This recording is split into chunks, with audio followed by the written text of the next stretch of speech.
Hi കൂട്ടുകാരെ, പുതിയൊരു വീഡിയോയിലേക്ക് എല്ലാവർക്കും സ്വാഗതം.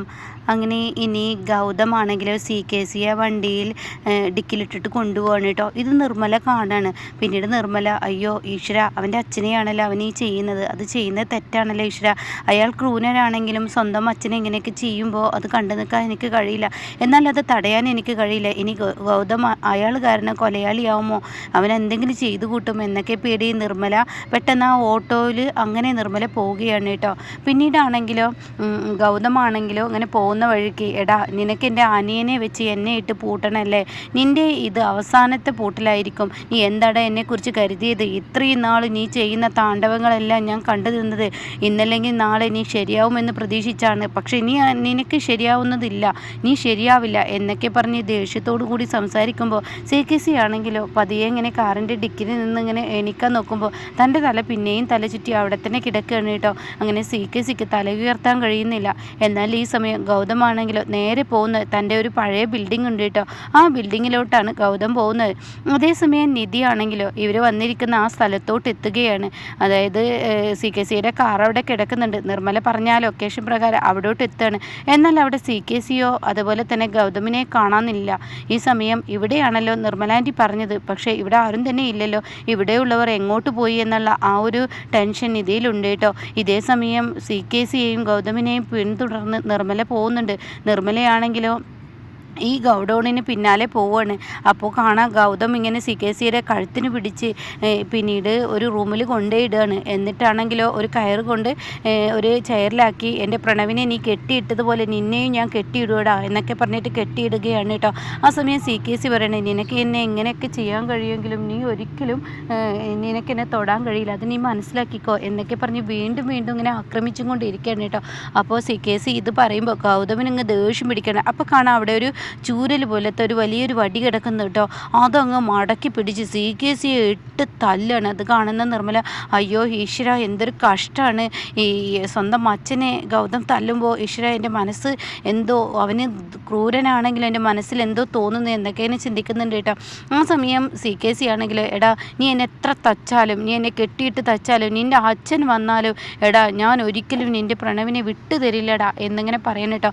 അവനെ ഞാൻ ഇഞ്ചിഞ്ചായി കൊല്ലും. അത് കേൾക്കുന്ന ഗൗതമിന് വീണ്ടും ദേഷ്യം പിടിച്ച് വീണ്ടും വീണ്ടും അടിക്കുകയാണ് കേട്ടോ. അപ്പോഴേക്കും നിധി നിർമ്മലയുടെ ഫോണിലോട്ട് അടിക്കുകയാണ്. അപ്പോൾ നിർമ്മലയാണെങ്കിൽ ഫോൺ എടുക്കുകയാണ്. എന്താ നിധി, അല്ല നിങ്ങളല്ലേ പറഞ്ഞത് ഇവിടെ നിർമ്മല ആൻറ്റിയോ അതുപോലെ തന്നെ ഗൗതമും CKCയും വഴക്കുണ്ടെന്ന്, എന്നാൽ ഇവിടെ ആരും തന്നെ കാണാനില്ലല്ലോ. അത് തന്നെ നിധി എനിക്ക് നിന്നോട് പറയാനുള്ളത്, CKCയെ കാറിൻ്റെ ഡിക്കിലിട്ട് ഗൗതം ഇതാ ഇവിടെ ഒരു ഒഴിഞ്ഞ ഗോഡൗണിൽ കൊടുന്ന് ഇവിടെ കെട്ടിയിട്ട് അടിച്ചു കൊല്ലുന്നു. ഈശ്വര എനിക്ക് പേടിയാവുന്നു, അവൻ്റെ ഈ പ്രവൃത്തി കാണുമ്പോൾ എനിക്ക് പേടിയാണ് വരുന്നത്. ഇനിയിപ്പോൾ എന്തെങ്കിലും സംഭവിക്കുമോ, അവൻ്റെ കൈപ്പിഴ കൊണ്ട് ഒരുപക്ഷെ CKC മരിക്കുമോ, എനിക്ക് പേടിയാവുന്ന നിധി. അത് കേൾക്കുന്ന നിധി, നിങ്ങളെവിടെയാണ് എനിക്കറിയില്ല, ഈ ലൊക്കേഷൻ എവിടെയെന്ന് എനിക്ക് കറക്റ്റ് പറയാൻ കഴിയില്ല, പക്ഷേ ഞാനൊരു കാര്യം പറഞ്ഞാൽ ഇതൊരു ഒഴിഞ്ഞൊരു ബിൽഡിംഗ് ആണ്, ഒരു പഴയ ഒരു സ്ഥാപനമായിരുന്നെന്ന് തോന്നുന്നു. അപ്പോൾ ഏകദേശം ഒരു ഐഡിയ വെച്ച് ആ സ്ഥലം ഒന്ന് പറയാമോ? ഓ അത് ഞങ്ങളുടെ പഴയ സ്ഥാപനമാണ്, ഞാൻ അങ്ങോട്ടേക്ക് എത്താൻ നോക്കാം എന്നും പറഞ്ഞ് നിധി ഫോണ് കട്ട് ചെയ്യുകയാണ് കേട്ടോ. ഇതേ സമയം കാണിക്കുന്നത് പ്രണവിനെയാണ് കേട്ടോ. പ്രണവും ശിവാനിയും കൂടി തൻ്റെ വീട്ടിലോട്ട് കടന്നു വരികയാണ്. അപ്പോൾ പാറുവാണെങ്കിലോ, എന്താ എൻ്റെ മക്കൾ ഇതുവരെയും ഭക്ഷണം കഴിക്കാൻ വരാത്ത, ഇതുവരെ എത്തിയില്ലല്ലോ, അവർക്ക് എന്താ പറ്റിയത് എന്നൊക്കെ പറഞ്ഞ് പാറു ഇങ്ങനെ ടെൻഷൻ അടിച്ച് നിൽക്കുന്ന സമയത്താണ് കേട്ടോ ഇവരുടെ കടന്നു വരവ്. അപ്പോൾ അവിടുത്തെ സെക്യൂരിറ്റി ആണെങ്കിലോ, ആ പ്രണവ് സാർ കയറൂ എന്നൊക്കെ പറഞ്ഞ് വിളിക്കുമ്പോൾ പ്രണവ് അവനെ വലിയ മൈൻഡൊന്നും ചെയ്യില്ല കേട്ടോ. അപ്പോൾ ശിവാനി അവിടെ നിൽക്കുന്നുണ്ട്. അപ്പോൾ ശിവാനി പ്രണവും കൂടി അകത്തോട്ട് നോക്കുമ്പോൾ പാറു അവിടെ നിൽക്കുന്നത് കാണാൻ കേട്ടോ. അതോടുകൂടി ശിവാനി പറയണ, പ്രണവ് ഇത് തന്നെയാണ് അവസരം, പാർവത നീ പോയിക്കോ, നിൻ്റെ അമ്മ അതാ എന്ന് പറയുന്നുണ്ട് കേട്ടോ. അങ്ങനെ പ്രണവ് ശിവാനിയെ ഒരു സൈഡിലോട്ട് നിർത്തിയിട്ട് പ്രണവ് പതിയെ അങ്ങ് കയറി പോവുകയാണ് കേട്ടോ. അമ്മേ എന്ന് പറഞ്ഞ് വിളിക്കുമ്പോൾ പാറുവിന് പറയാൻ വാക്കുകളില്ല. തൻ്റെ രണ്ട് കണ്ണുകളും നിറച്ച് പാറു ഓടി വരികയാണ്. മോനെ, പൊന്നു മോനെ, നീ എൻ്റെ അടുത്ത് വന്നല്ലോ, നീ നിൻ്റെ തെറ്റ് മനസ്സിലാക്കി തിരിച്ചു വന്നല്ലോ, അത്ര മതിയെ അമ്മയ്ക്ക് എന്നൊക്കെ പറഞ്ഞ് കെട്ടിപ്പിടിച്ച് കരയുമ്പോൾ പ്രണവ് ചോദിക്കുകയാണ്, എൻ്റെ ഭാര്യ ശിവാനി അതാ, അവളെ എന്താ വിളിക്കാത്തതെന്ന് ചോദിക്കുകയാണ്. ആ സമയം ശിവാനി അവിടെ നിൽക്കുന്നുണ്ട് കേട്ടോ. അപ്പോഴേക്കും വസുന്ധര ഇറങ്ങി വരികയാണ്. വസുന്ധര, പ്രണവ് മോനെ നീ വന്നല്ലോ, ഞങ്ങൾക്കത് മതി, നീ എത്തിയല്ലോ, സമാധാനമായി സന്തോഷമായി എന്തൊക്കെയുള്ള വാക്കുകൾ പറയുമ്പോൾ ഉടൻ തന്നെ പ്രണവ് പറയണേ, അമ്മ എന്താ എന്നെ സ്വീകരിക്കുന്ന പോലെ ശിവാനിയെ സ്വീകരിക്കാത്ത? ആ സമയം ഉടൻ തന്നെ പാറു മിണ്ടുന്നില്ല. അപ്പോഴേക്കും വസുന്ധര പറയണേ, വരൂ മോളെ, നീ എന്താ അവിടെ നിൽക്കുന്നത്, വന്ന പാടെ നിൽക്കാതെ ഇങ്ങോട്ടേക്ക് കയറി വാ, ഇത് നിൻ്റെ വീടല്ലേ, നിനക്കെന്തിനാ മറ്റുള്ളവരുടെ അനുവാദം, നീ ഇങ്ങോട്ടേക്ക് കയറി വാ എന്ന് പറയുമ്പോൾ ഉടൻ തന്നെ പാറു പറയണം, എൻ്റെ വീടാണ്, ആര് കയറണം കയറണ്ട എന്നൊക്കെ തീരുമാനിക്കുന്നത് ഞാനാണ്. ആ സമയം പ്രണവിന് ഭയങ്കര ടെൻഷനും ദേഷ്യമൊക്കെ വരികയാണ് കേട്ടോ. ഇതേ സമയം പാറു പറയണേ, എടാ മോനെ നീ എന്താടാ ഇങ്ങനെ ആയിപ്പോയത്, നിന്റെ തെറ്റുകൾ മനസ്സിലാക്കാതെ. ഈ സമയം എൻ്റെ ഏട്ടനെന്ന് പറയുന്ന അവനൊരുത്തനില്ലല്ലേ, അവനിപ്പോൾ ഒരു കേസുമായി മുന്നോട്ട് പോകുന്നുണ്ടല്ലോ, ഒരു ചെറിയ കേസ്. അതെന്തായാലും മുന്നോട്ട് പോകാൻ ഞാൻ അനുവദിക്കില്ല. അത് എന്നെ കൊടുക്കാനുള്ള ആ ഒരു തന്ത്രമാണ്.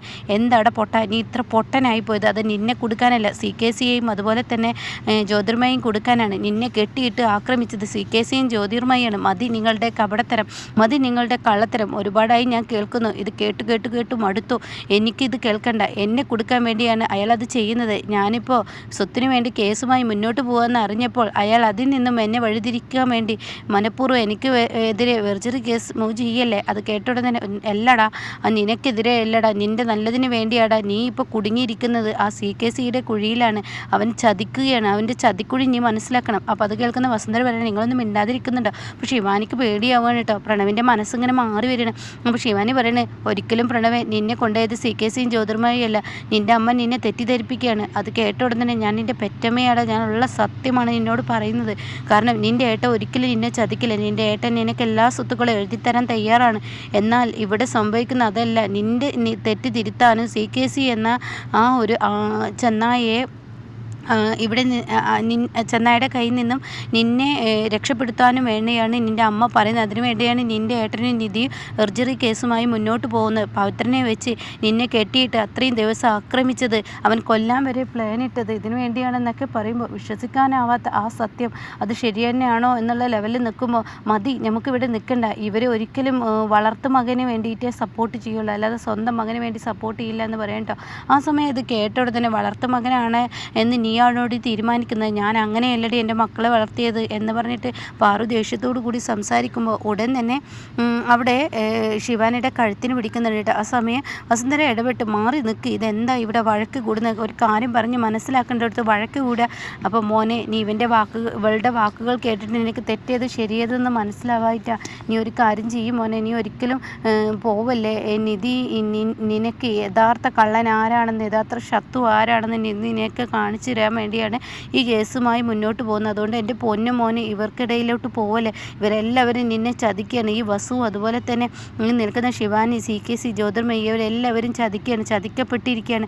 മോനെ നീ ആ തെറ്റ് തിരിച്ചറിയുക എന്നൊക്കെ പറയുമ്പോൾ പെട്ടെന്ന് മാറുമോ എന്ന പേടി ശിവാനി പറയണേ, ഇവരുടെ മുന്നിൽ നിൽക്കണ്ട, വെറുതെ എന്തിനാ അവിടെ നിൽക്കുന്നത്. അപ്പോഴേക്കും പ്രണവ് വീണ്ടും ആ ഒരു ശിവാനിയുടെ ഇതിലോട്ട് വീഴുന്നുണ്ടോ. പ്രണവ് പറയണം, നിങ്ങളൊന്നും മിണ്ടാതെ പോയിക്കോ, വളർത്തു മകനെ നിങ്ങൾക്ക് ആവശ്യമുള്ളൂ, എന്നെ ആവശ്യമില്ല എന്നും പറഞ്ഞിട്ട് പ്രണവ് അവിടെ നിന്ന് ഇറങ്ങണം കേട്ടോ. ഇതേ സമയം സെക്യൂരിറ്റി ഓടി വന്ന് ഗേറ്റ് തുറക്കാൻ നോക്കുമ്പോൾ ഗേറ്റ് കാലുകൊണ്ട് ഒരൊറ്റ ചവിട്ടി ദേഷ്യത്തോടു കൂടി പോവാണ്. മാറി നിൽക്കടോ, എൻ്റെ ഒരു ഗേറ്റ് തുറന്ന് സ്വീകരിക്കില്ല എന്നെ, എനിക്കറിയാടെ പോവാൻ എന്നൊക്കെ പറഞ്ഞ് പോകുമ്പോൾ പാറു പിന്നാലെ പോയി കരയണം കേട്ടോ. പൊന്നുമോനെ നീ പോവല്ലടാ, ഈ അമ്മയുടെ വാക്കുകൾക്ക് വില കൊടുക്കട, നീ ചതിയിലോട്ട് വീഴാൻ പോവാണ് എന്നൊക്കെ പറയുമ്പോഴും ഒരു വാക്കും വില കൊടുക്കില്ല കേട്ടോ.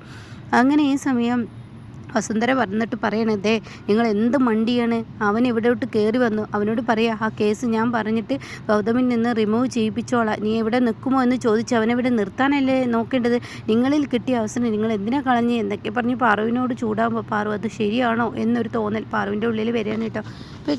അപ്പോൾ ഇങ്ങനെയൊക്കെയുള്ള ഒരു എപ്പിസോഡാണ് ഇനി വരുന്നത് കേട്ടോ.